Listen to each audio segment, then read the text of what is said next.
Well, hello and welcome. Now, it could be good morning, good evening, good afternoon, good day, maybe good night to where you are, but wherever you are, welcome to Joy's radio show. I am Joy Ruffin, and this is Leaders in Light, Love, and Legacy, coming to you from Fave Unite FM radio. I bring to you each and every week a fabulous guest, and tonight is no exception. We're going to be talking a lot about all of the things that most of us are fascinated and interested in, and that's life and love and awakenings. You know that my title is Minister of Enlightenment, Awareness, and Awakenings. Awakening is big now because we're going through a major change here and now. So my featured guest, Virginia Scheuer. I've known this lovely lady for quite a while. I think we have a mutual admiration society going on because we adore each other. I'll be bringing you guests sometimes that I don't know as well, but tonight, well, Virginia is going to share with us a lot of what she's about and what she's doing, and it's all great. She is, and I'm putting her tiara on, she doesn't have to, she is a female trailblazer. She is a pioneer in so many ways and a front runner. She is starting a new show. It's called Hello Soul, the Virginia Scheuer Show. So you'll be tuning into that. We'll be putting links and all of that across at some point in time. And in addition, my friend, she's writing a book, The Art of Lightness, which is what we're going to be talking about tonight. Now, let me share a little bit with you about her background. Ooh, I bet you want to meet her right away. Virginia is the CEO and founder of Soul Software by Soulpreneurs, of which I'm a happy member group client of. She's a spiritual speaker and the creator of the Lightness Practice. Now, we're going to be talking a lot about that tonight.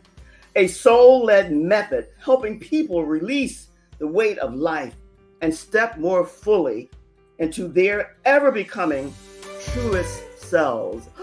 Now, I could go on and on, but I know you're somewhat like me. You have that insatiable curiosity, and you're saying, I want to meet Virginia. So, Virginia, as they say in the movies or on the telly, come on up. How are you? Oh, thank you for that amazing introduction, Joy. I'm so glad to be on your show. I just love you to pieces. So thank you so much for having me. Oh, Virginia, they're going to think I'm having a love fest here because, and, you know, it's true. It's true. We're going to have a good conversation here because I'm mesmerized, fascinated, and really have insatiable curiosity for what you're doing. I know a lot of the things that you've done because I'm a part of it in many ways. We'll talk a little bit about Soul Software, but you want to talk about the book, The Art of Lightness, and the intro that I gave for you. We need to start off and you need to share with us a little bit about, because lightness, I have in my title, Leaders in Light, Love, and Legacy. I'm big about legacy.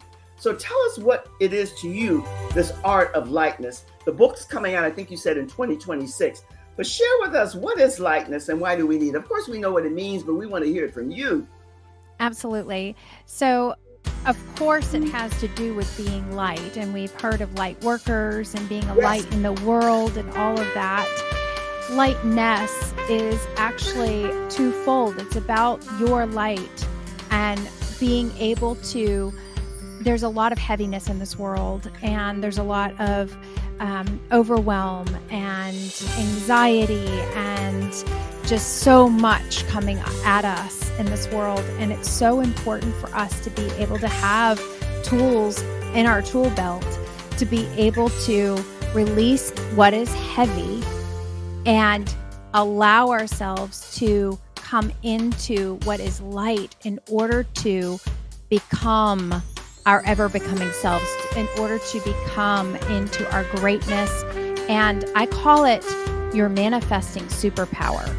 So this lightness is actually a tool that will help you and will aid in your manifesting. Wow, I like it. And Virginia, we're having a good conversation already because already all that you shared with us, and by the way, all of you out there tuning in and listening, welcome. We have so much to share with you, so stay tuned. I'm thinking all the time you're sharing that, Virginia, I'm thinking, because we're in this period now, mass change. I'm thinking freedom. Freedom, the lightness of being. You started out with light workers, and I say light beings, light keepers, and we have wayshores and stars. It doesn't matter what terminology you're using, but the lightness and the freedom of being who we are at our core, the heart and soul connected. So where does this lightness require us to go here and now? It requires us to let go and surrender here and now. It requires us to be able to be nimble and reframe and allow ourselves to be free, even when the society and things around us try to bind us. And there's so much of that now. Society trying to bind us. And those of us who are free or in the process of becoming, we are all about walking and awakening into our, you mentioned it earlier, our gift, our greatness, and our genius. And we all have it. It's a matter of discovery. Yes. So let me ask you, how did and what prompted you to come to this, the art of lightness? I mean, we all have that seed or that seed beginning of something that's instilled or percolating, marinating within us. What was it that gave you the title, The Art of Lightness and Hello Soul? What brought you that? I love it. Well, the truth is that I took myself too darn seriously for most of my life. I love it. And I didn't have much of a sense of humor when it came to being in my art form, in trying so hard to make it, trying so hard to be something. Yeah. I wanted so badly to be successful. I wanted so badly to be good. I wanted so badly to be seen. All of this is very, very heavy. And then on top of it, working through all of our traumas and our dramas, and going, doing the soul work and going deep and doing healing methods and all of these things is so much. It can be so heavy. Going through life and feeling even lately a bit of like overwhelm and anxiety about things, and not feeling like your life is like, okay, well, I thought that this was stability, but actually the rug is being pulled underneath of me. And these things around me, the only way to go is lightness. Because if we keep making things heavy, it's just going to pull us down. It's pebble after pebble after pebble in our pocket that we can't get out when we jump into the lake. And if we don't take out those petals, we cannot rise to the top. I love that. I love that. I love the description too. And I like how you started, Virginia, because we're different generations, but I have the same, too serious, taking things too hard, striving towards, even though I wasn't that familiar with the word perfection, which is there's no such animal. You can perfect something and excel at it, but you don't get to the perfectionist of it. But that hunger, that thirst, that starving to be seen, heard, and valued, and to be successful and to be good, especially for us females. That's why when I say, and I'm all about the divine masculine and feminine, because we have both of those genes within us, those whatever.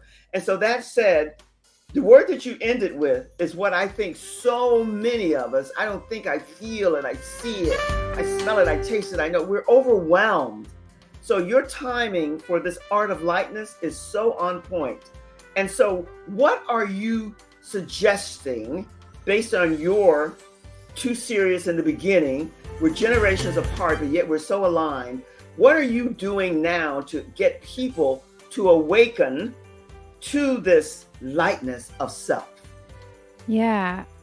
Well, I have to add in that it's not just about taking myself too seriously. It was also being too serious in the room to make room for others to feel great. Yes. Oh, and I realized that because I was taking myself too seriously and taking life too seriously and taking my vision of truth too seriously, that I wasn't making room for other people's opinions. I wasn't making room for other people's truths. I wasn't making room for other people to stand in their truth. The art of lightness is also about leaving a room better than where you found it. I think, I use the expression, Virginia, a lot, that I think. But the truth is, I think, but I feel. It resonates when certain things are said and I see certain things to the core of my being.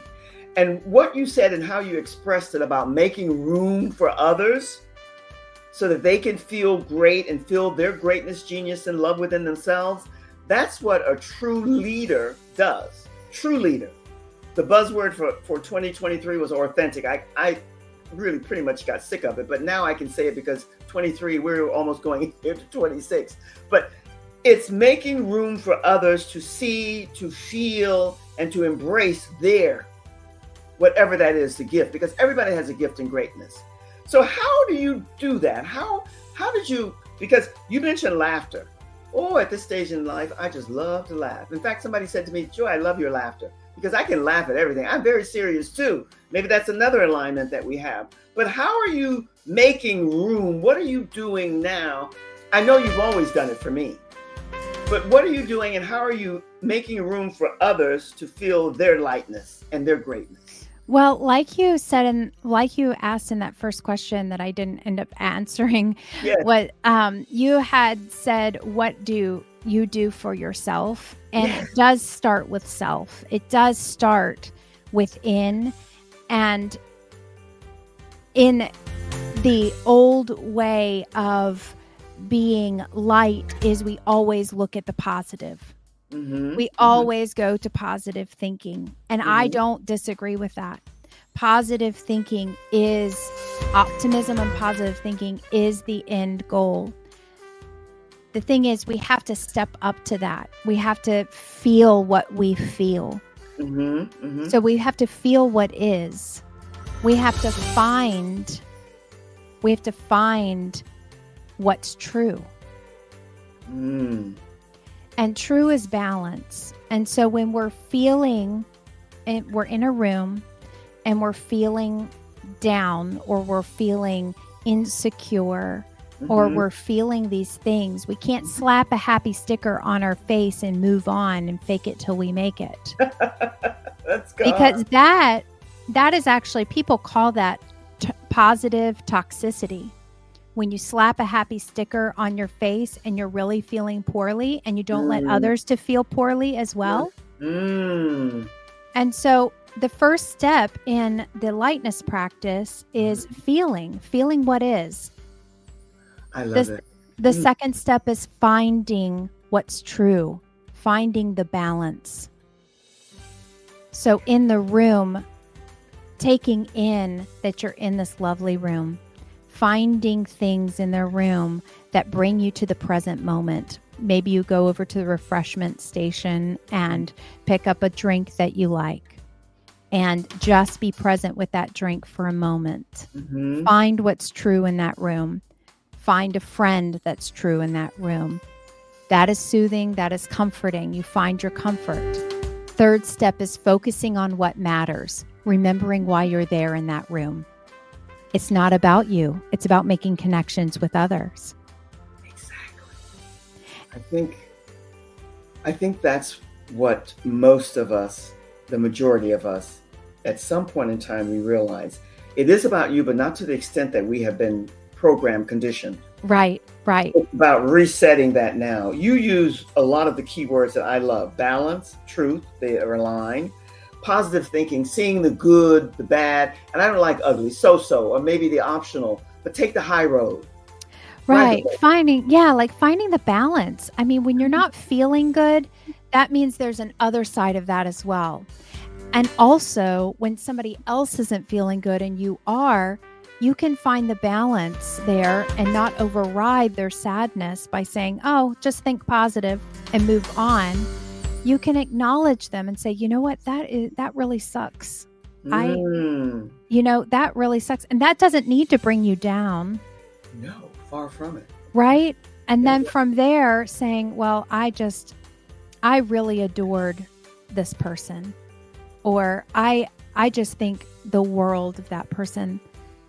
Thank you so much for this. My husband's cousin just lost her brother day before yesterday, and we are going to attend their celebration of life. Yes, I love that. So instead of a funeral, they're choosing a celebration of life. They're finding a balance. They're finding what's good, celebrating him, and they will have grief as well. We have to find that balance. And then focusing on what matters, focusing on family, focusing on what matters, because you found that balance. And then you can flow. That is the flowing of the manifestation. More and more good is going to come to you because you're flowing into the goods of life organically without putting a happy sticker on it.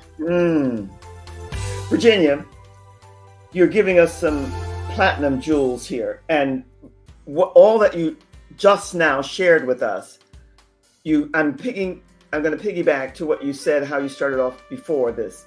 Be present. Because when you're really being present, you're not tuned into you, you're tuned into the other person.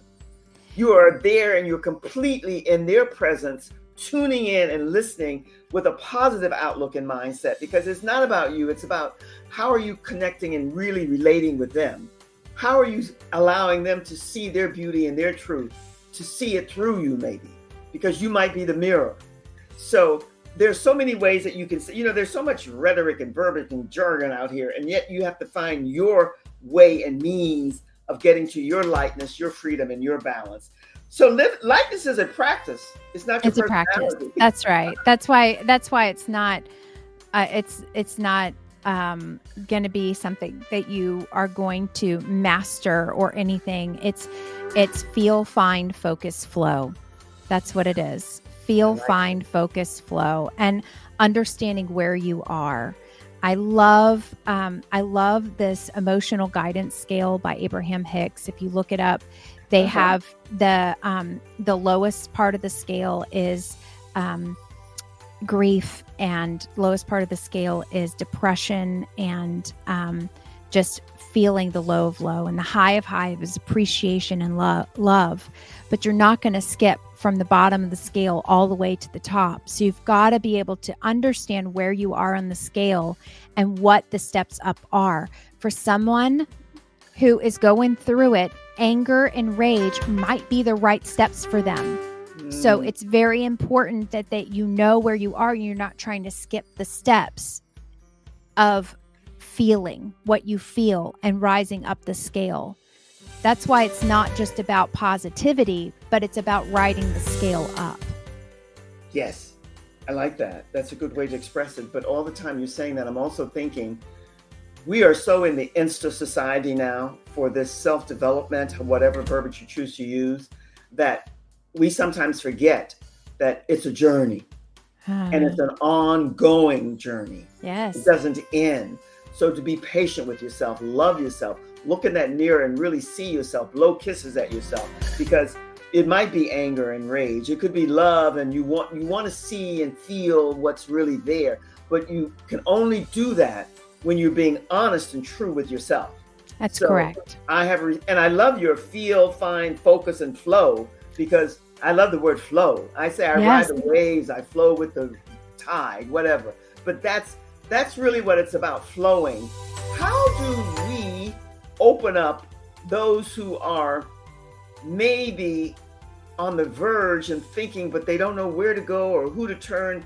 How do you get people who are maybe on the verge, not quite, not sure, to segue to this openness of lightness and self-discovery? Like somebody who is skeptical of it, or someone absolutely skeptical. Yes. I think the first step is just feeling. I mean, just going to how you feel. If you're skeptical of feeling, that's a problem. Big problem. But it's okay. I mean, like nothing's really wrong. This may resonate for some, but it may not for others, and that's okay. I wanted to point out that when we're feeling those, like when we're feeling kind of those icky feelings, we can sometimes feel that we're backsliding or that we're doing something wrong because we've gotten so far in our journey, like our manifesting journey. And I just want to say that anytime you slide down the scale of emotions, you're actually in creation mode. You cannot create. You have to have destruction in order to create.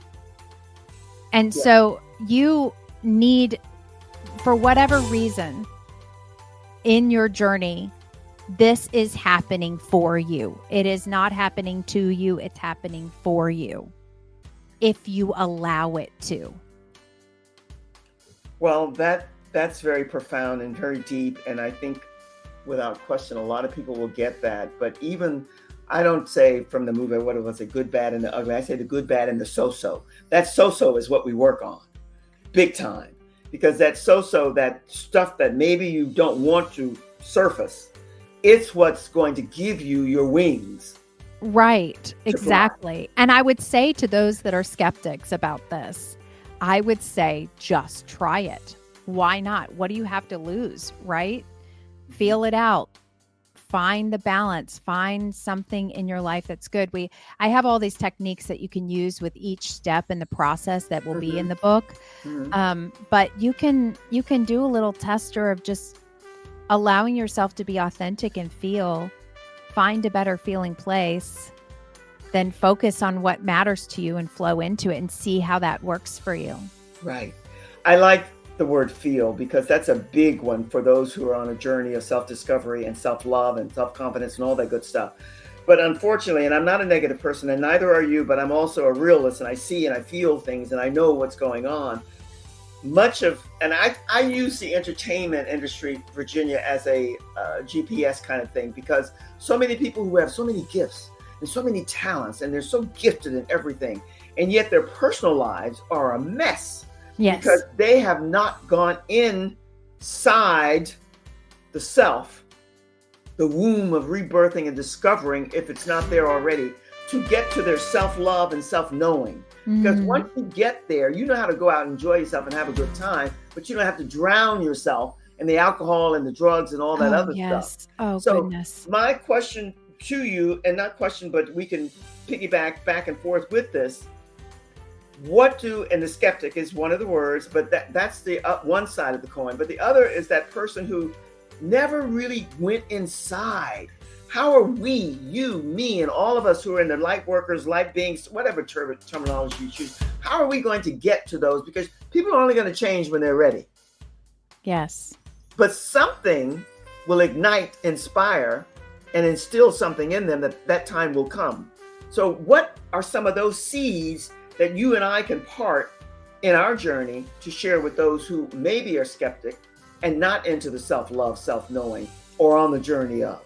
Words don't teach. No, they don't. It's your life experience that teaches. It's who you are. Yes, it's who you resonate as that will attract that person.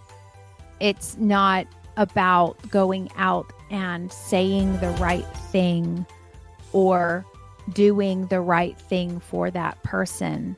It's just about being and allowing yourself, when you do this work, when you're flowing. Yes. Love you are going to be put in circumstances that are in alignment with your divine path.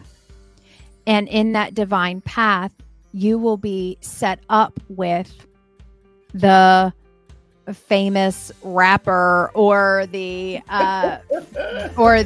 YouTube star or the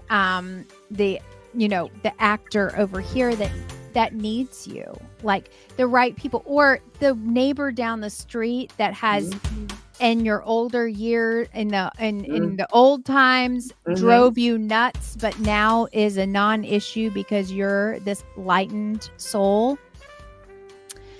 will come to you and ask you a question that leads to their lightness.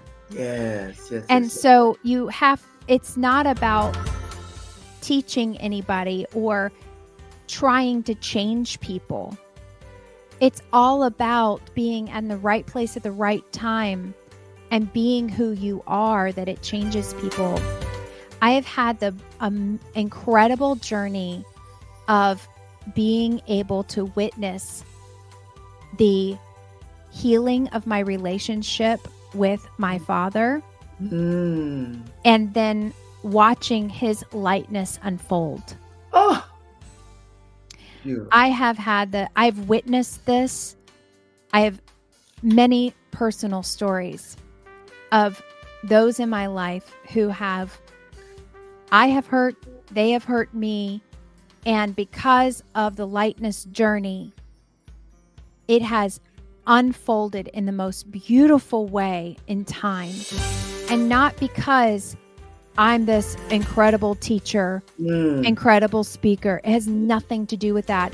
It is primarily because I live it every day. And I do my best. Am I perfect? No. Do I say the wrong thing sometimes? Yes. But because of my intention, because I am on this path, it has unfolded and the people around me benefit. Wow. Virginia, that was beautiful. Beautiful. I've had somewhat the same experience in a different way. But we go back to that beautiful word, simply being. Being who you are and flowing with the love that's within you, that will lead you, if you're not in the process of getting there, to your divine path where you're meant to be. And with that, the intention is to not only forgive yourself for maybe not being open to giving, maybe earlier, your father, your mother, whoever it might have been, that love, but then when you do, it just happens. It springs forth, and there is a lightness that occurs. I keep thinking all the time you were talking, I kept thinking about forgiveness. Because I often say, I'm not Mother Teresa. I'm not trying to be a Buddha or anybody who's a savior. But words don't do anything except maybe when you speak to the person who needs to hear them. And you are the example, they register, they make an impact. But you don't know that. You don't know, because we're talking to people all over the world. We're global. But forgiveness and flowing and being, and with intention. When you forgave yourself and your father, and you could see the lightness in him show up and the love, how profound was that for you? I have to say,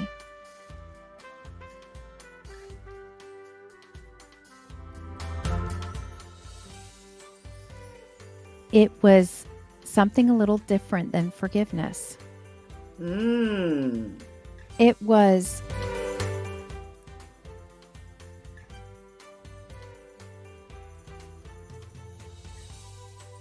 not needing forgiveness. A blessing? It was understanding at a deep visceral level that we're all in this together. And that you're leaving us with a lot of question marks here, my friend. I know. My father did the best he could. Okay. All righty. I've already received what you're attempting to share with us in love, and I've received it because in a different way, I did the same thing with my momsy. I call her momsy. My mother and I never had. She was as narcissistic as one can be, but she did the best she could.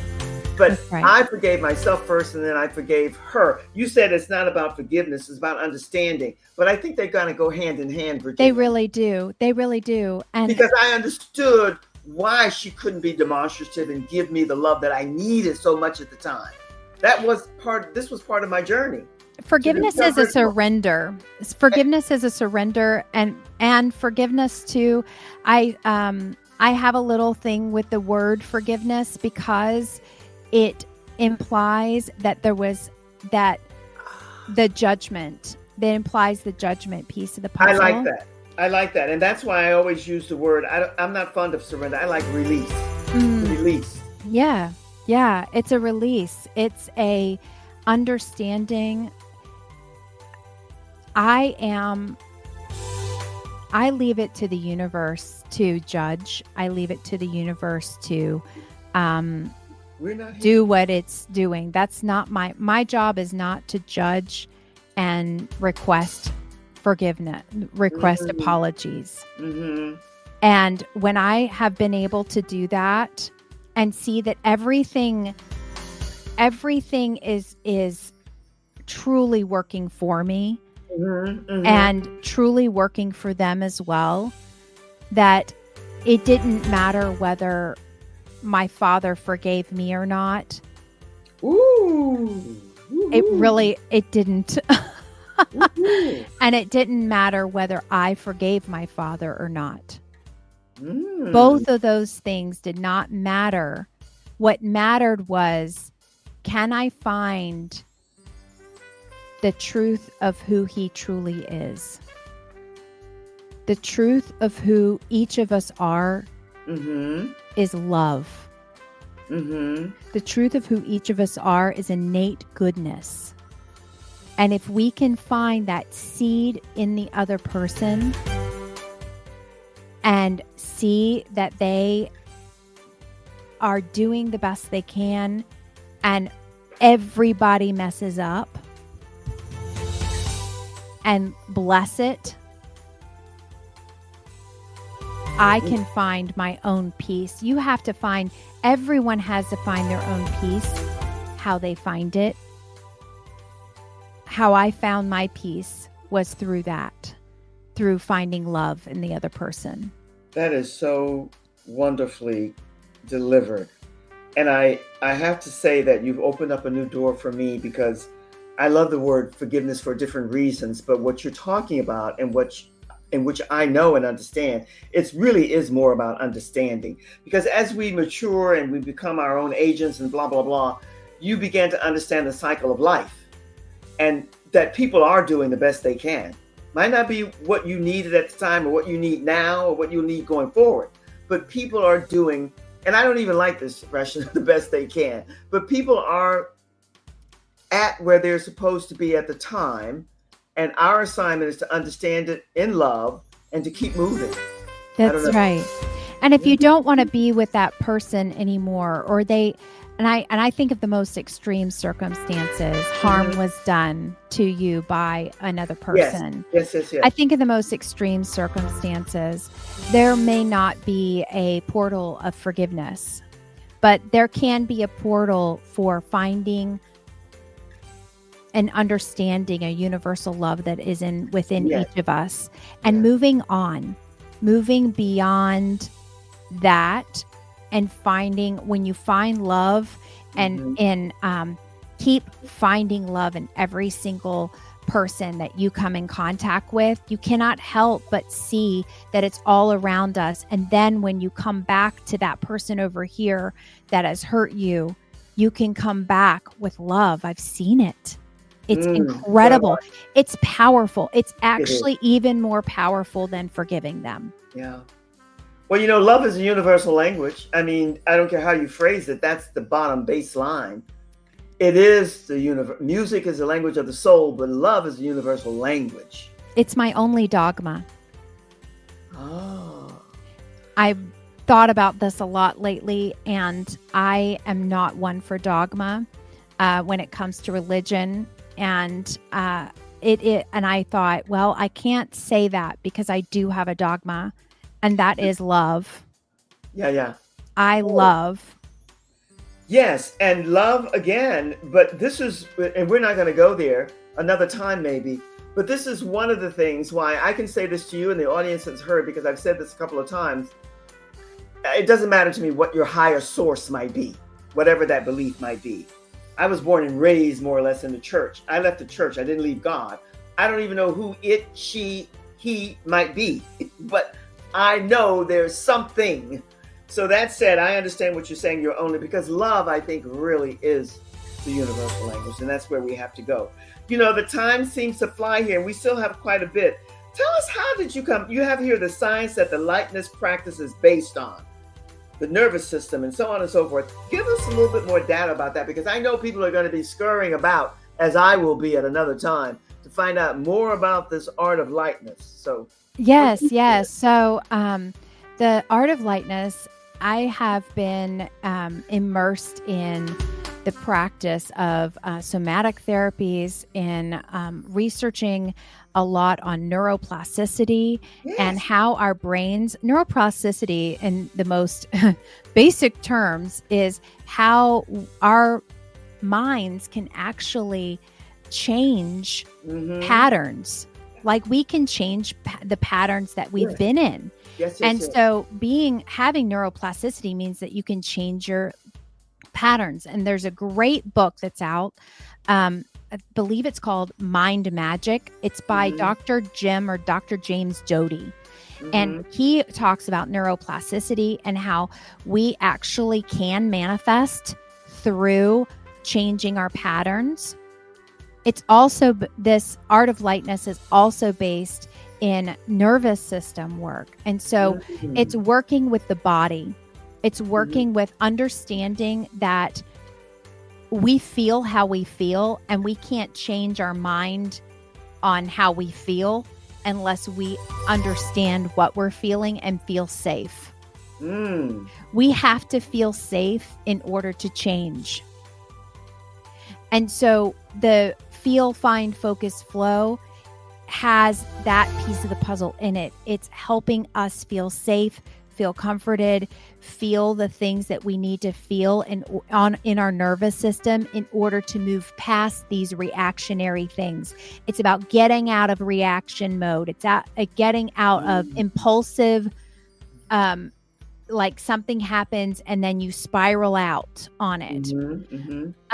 So that's the neuroplasticity and the nervous system piece of the puzzle. It's also based in manifesting. I've been a big student of Abraham Hicks. I absolutely love Abraham. And so it has immersed in it the emotional guidance scale, which is absolutely godsend to me. It has helped me so much in my life. And the whole thing is really, if you look at it, it's infused in that. It's infused in the understanding that we have to ride up the emotional scale in order to get what we want in life and to be super attractors, to be able to get everything. And so these are the ways that it's an infusion of science, it's an infusion of spirituality, it's an infusion of law of attraction, all in one. Wow. Whew. Let me breathe. That's a lot of stuff to take in. And Virginia, I always go back to the basics. I go back to the beginning, the birth of anything. And all the time you're sharing that brilliance with us, a lot of things are running through my brilliant noodle. And that is positive thinking. Goes back to that nervous system, that mind, and all the words that you use there. But the key that you gave, and however you do this positive thinking, the mind, but it's the feeling safe because the emotions rule. That's right. HeartMath.org has done all of these studies about how actually our heart has its own brain. Yes. So HeartMath.org is a great organization that has done all of this research that when we can get into our heart space, we actually can allow ourselves to think more positively. It's called coherence. When the mind and the heart connect, it's called coherence. And that is when we are the most clear. That is when we make the best decisions. Look it up. Studies have been done by it. And with all of this infused, we can't change our mind. We can't just think up here positive. It doesn't work. It will be overridden by programming in our bodies. We have programming that is in our bodies. Ever have somebody say something and then all of a sudden you blow up for no reason, or you stub your toe and it's like, World War II has happened in your house. Like those kinds of things. That is your nervous system auto responding, and what we want to do. And you can't change that by just thinking up here. You have to change that by doing these routines: feel, find, focus, flow, feeling, finding. There's practices that can take place to allow yourself to feel those things, and it eventually changes the brain, which is that neuroplasticity. Woohoo! That's why, Virginia, I always end and say at some point in time, contingent upon the conversation, it's a heart and soul connected. It's a core, the being of who we are, and that feeling safe. Once you get, that's why we have to get into, and it aligns with your Hello Soul. I love that, the Virginia Scheuer show, because I can just imagine how powerful that's going to be for so many people who are tuning in to listen to that, because you're combining this lightness and soul and love and manifesting and all of this good stuff. So I'm excited for you, because I can hardly wait. We'll find different ways to promote and make sure that most everyone that we're connected with knows where we can find this. And I will do that with this show as well. Whew, where does the time go? That's a lot of stuff you're giving us to let it marinate, not percolate. Let it marinate for a while, and then maybe it'll start percolating. Yeah. So for now, how do we end this? The 4 steps in your method for the lightness practice. I know you have 4 steps, or you have more maybe, but what are those 4 steps? You might have alluded to them, but I like detailed stuff because I'm a visual and I like to hear it, and then it connects somewhere. We know where. But what are the 4 steps as a method to get started? Feel it. Mm-hmm. Feel what is. Find the balance. Okay. Focus on what matters. Flow into manifesting who you are becoming. Ooh. All right. You had said that before, but I didn't know it was the 4 practical steps. But that is it. That is it. And I will tell you that it's also steeped in understanding. One of the core values I have is that our soul is right here with all of the wisdom that is, like, all of the wisdom that you need to go anywhere and do anything you want. Go ahead. I'm sorry. I just get excited. No, that's fine. I was going to say that with that, getting in touch with your soul, it's the great connector. Your soul and who you are is the great connector to source, God, creator, all that is. And so in order to feel, find, focus, flow, we've got to get to the heart of who you are. And that is that is a key value and part of this process. And that's why my podcast is called Hello Soul, because we're getting in touch with that soul piece of the puzzle. Oh, Virginia, I'm so happy for you, and I can hardly wait because we're ending on such a good note here. Soul, source. But one of the things, I might have alluded to this or spoke to this earlier, I do it on almost every show because it was said to me and it really resonated. And I know I said it somewhere in the beginning of when we started. Your body does not have a soul. Your soul has a body. So when you say soul, source, heart and soul connected, the heart has the brain. It really, truly rules. And that's what you're getting us to, this art of lightness, to understanding the freedom, the balance, and the lightness of knowing and loving who we are. Nothing's better than that. I love that. I wish you much, much love and happiness and all that good stuff. Happiness is a word that's also we'll talk about another time. But God bless you. I just think it's great what you're doing. And I'm so happy that I'm in your community and part of your extended family. You're definitely a part of mine. The links for everywhere that we can find you will be scrolling across, and we'll be putting it up. I don't quite know how they're going to do it, but it's going to be great. Any parting words, anything at all you want to leave us with, your words of pearls of wisdom? Feel the lightness of yourself more often. Go out and play, have more fun. Fun, play. Oh, lightness. I love it. Virginia, thank you, thank you, thank you. I'm blowing you big kisses and hugs. I cannot tell you how, when I go back and listen to this, and you as well, we're both going to be inspired over again. Thank you, thank you, thank you. Thank you, Joy. Oh my goodness. This has been a blessing. Oh, a blessing for me, my love. Thank you. And friends, my league of eagles out there, know that we come to you each and every week with a featured guest speaker that's going to instill and ignite and inspire something in you. Virginia was so on point when she said, words don't do it, but you can hear them and something will ignite in you. And the prayer is that you will connect with all of these beautiful souls that I'm bringing to you. And in the meantime, know this. Each and every week when I come to you, I come with my heart full of love for you. From my heart to yours, much, much love. Be and stay well, and join us again real soon. Sending you much love and all the best. Until the next time, cheers.